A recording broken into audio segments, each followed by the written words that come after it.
یہ بتائیے گا مختصراً کہ جو لوگ ختم نبوت کے لیے کام کر رہے ہیں، جو قادیانیوں کے دھوکہ دہی کے لیے لوگ کام کرتے ہیں، ان کے خلاف قادیانی سازشیں کرتے ہیں، اور افسوسناک بات یہ ہے کہ یہ بھی خبریں سامنے آئی ہیں کہ جو حکومت ہے اور جو سرکاری ادارے ہیں، جو ہمارے دیگر انتظامی ادارے ہیں، انتظامیہ کے ادارے ہیں، ان میں بھی قادیانی آگے تک پہنچے ہوئے ہیں۔ جو لوگ ختم نبوت کے لیے کام کرتے ہیں، چاہے سوشل میڈیا پر ہو، چاہے عام جگہ پر ہو، ان کو تنگ کیا جاتا ہے۔ اس حوالے سے آپ لوگوں کو کیا اویئرنیس دینا چاہیں گے کہ یہ لوگ تو آپ کے لیے فرض کفایہ کا کام کر رہے ہیں، یہ لوگ تو آپ کے حامی ہیں، تو جہاد کر رہے ہیں آپ کی طرف سے، تو عوام کیسے ختم نبوت کے لیے کام کرنے والوں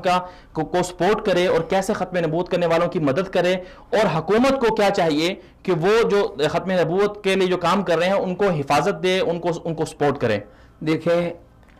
جو ہمارا آئین بنا اس میں یہ بات لکھی گئی تھی کہ ہمارا سپریم لا جو ہے وہ قرآن مجید ہوگا۔ قرآن مجید کی 100 آیات میں وہ ختم نبوت کا ذکر موجود ہے، مختلف عنوانات سے ختم نبوت کو بیان کیا گیا ہے، اور ہمارا جو شریعت ہے، ہماری جو فقہ ہے، اس کا دوسرا ماخذ وہ حدیث ہے۔ تو 210 احادیث میں ختم نبوت کے مسئلے کو بیان کیا گیا ہے۔ پھر امت کا جو پہلا اجماع ہوا ہے صحابہ کرام کے دور میں، وہ مسئلہ ختم نبوت پر ہوا ہے۔ تو یہ حکومت کی یہ ذمہ داری بنتی ہے کہ جب ہم نے اپنے آئین میں لکھا ہے کہ قرآن مجید ہمارا سپریم لا ہے، تو قرآن مجید کی جو ایک آیت نہیں، ایک لفظ کا انکار کرتا ہے، وہ بھی اسلام سے نکل جاتا ہے۔ تو اصل کام یہ ہے کہ قرآن مجید کے احکامات پر عملی طور پر جو ہے وہ عمل، یعنی کہ اس کو اپنے زندگی کے ہر شعبے میں لانا چاہیے۔ پہلے نمبر پر تو حکومت کی ذمہ داری بنتی ہے کہ وہ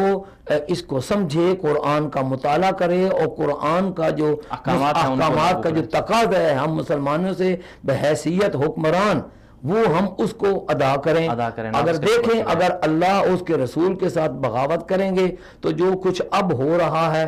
اس سے بھی بدتر ہونے کا خطرہ ہے۔ جہاں تک مسلمان ہیں، ہمارے پاکستانی عوام ہیں، تو ان کے لیے گزارش یہ ہے کہ دیکھیں، اگر حضور علیہ السلام حضرت عمر رضی اللہ تعالی عنہ کو یہ فرماتے ہیں، لا یؤمن احدکم حتی اکون احب الیہ من والدہ وولدہ والناس اجمعین، تم میں سے کوئی شخص اس وقت تک مومن ہی نہیں ہو سکتا جب تک کہ میری عزت، میرا وقار،